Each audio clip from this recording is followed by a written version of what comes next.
Good morning. Here at the main market garden for Eden Organics in Kane County. This market garden is coming on 2 years old. It's 2.5 years old.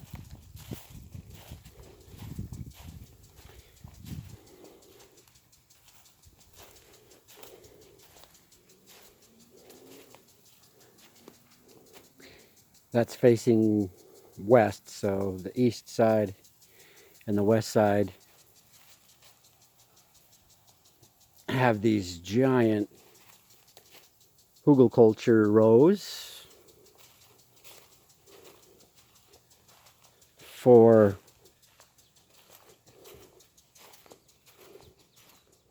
the flowering attractors.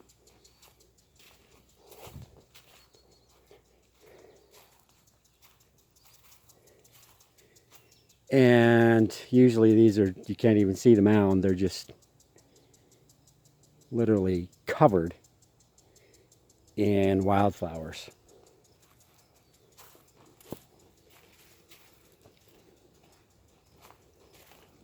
If you grow seed, the first crop of the season is seed. So this 30 by 90 high tunnel, everything in there is setting seed. So I just let that happen and start moving everything into outrows, which I did in February. This bed's full of carrots and daikon radishes. This is Scottish kale, arugula, beets, cilantro. All these beds are, I believe, close to 30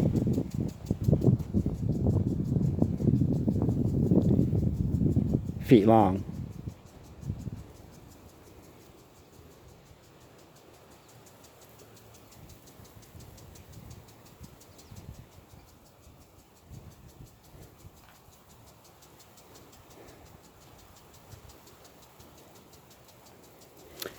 Planting in a Helga row is amazing. I had a 45-foot pumpkin come out of right there last season, and it ran, filled up that whole area right there with pumpkins. So there's 5 feet of root space there. It's only about 8 inches of soil on top of branches and leaves and mostly fruit wood that I cut off of orchards. Cherry, plum, apple, apricot, that kind of thing.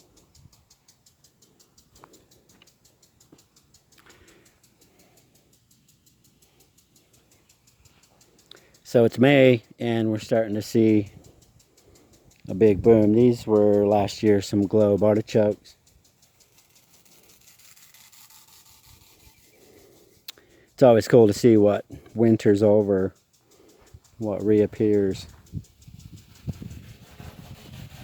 in these wild hedgerows.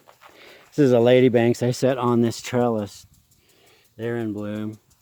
And I told it to go clear up over this thing.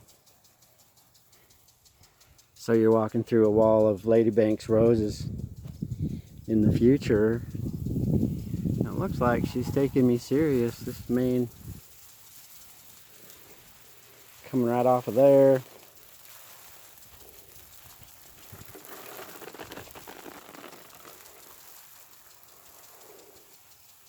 Yeah, that's just going to be lovely. Have a ladybanks engulf this entrance arbor. I built this out of an idea that I had about the square and the circle. And it turned out pretty awesome.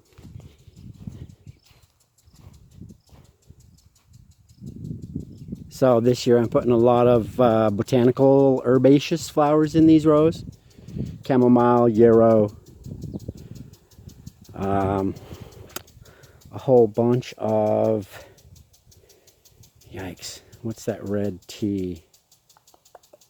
Hibiscus. Yeah, I'm going to put 1,000 hibiscus plants in here. It's my favorite tea, actually. It's the old bean row. It's usually a wall of pole beans.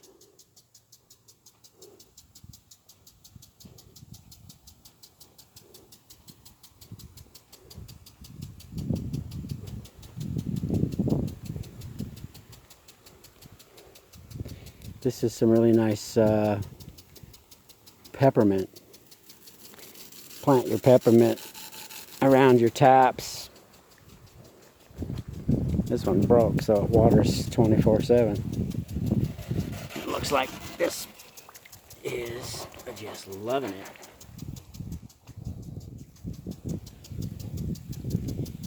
So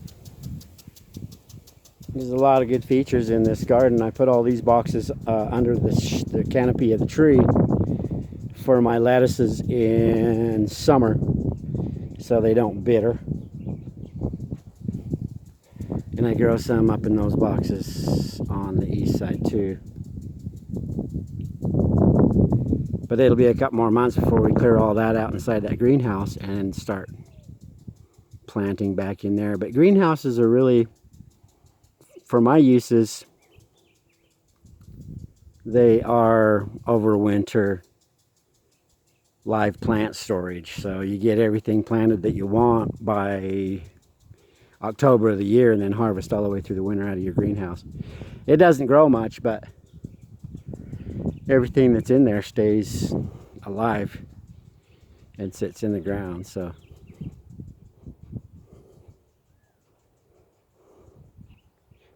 I've got a row of sunflowers going on top of this hedge, and this faces the river.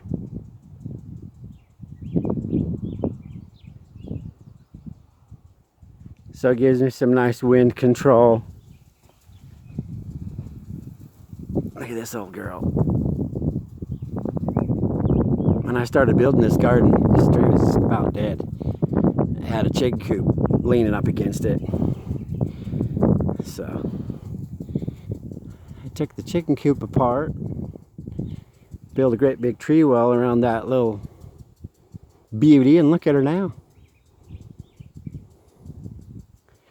She's looking good. Take you up on this bench so you can see what we're talking about. This is all the limbs I've cut off trees doing arbory work in Kane County. It was just a dandy place to put it.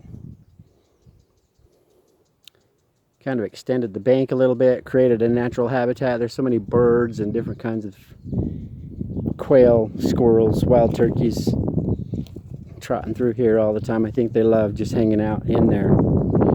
And then also grow it.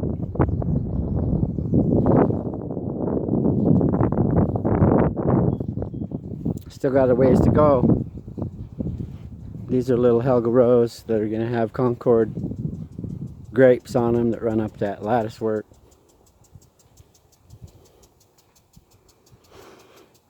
But it's just about 1/3 of an acre, and see if I remember right, last season, 40,000 pounds of fresh raw produce came out of here and was delivered to shareholders last year. The rest of it we bought from some of our affiliate growers. And now with the grower next door, I'm building small grows everywhere in the neighborhoods where the food's going to be used, so we can quadruple, 10 times our production ability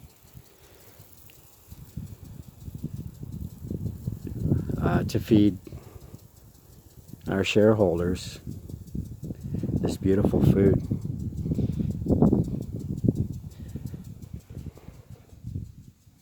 Some chard and some beet greens.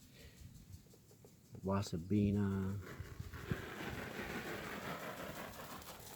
That's from last year. It's cabbage from last year. All these carrots.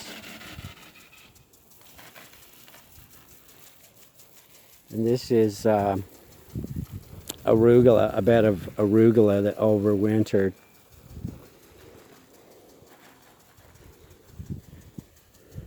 That's giving the bees something nice to chew on, and there's a very pleasant smell about arugula flowers. It's intoxicating, actually. So there's the update on the market garden.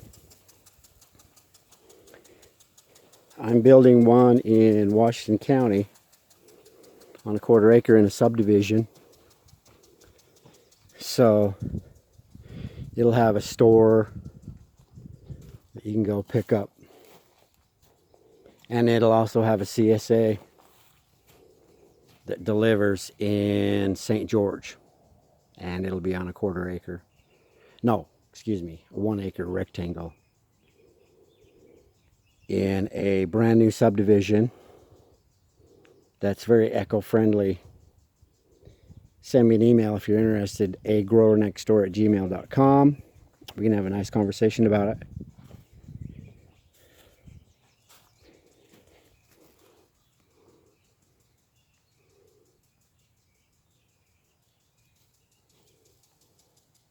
And then the Summit CSAs in Iron County up in Cedar City, we're also building in Iron County. So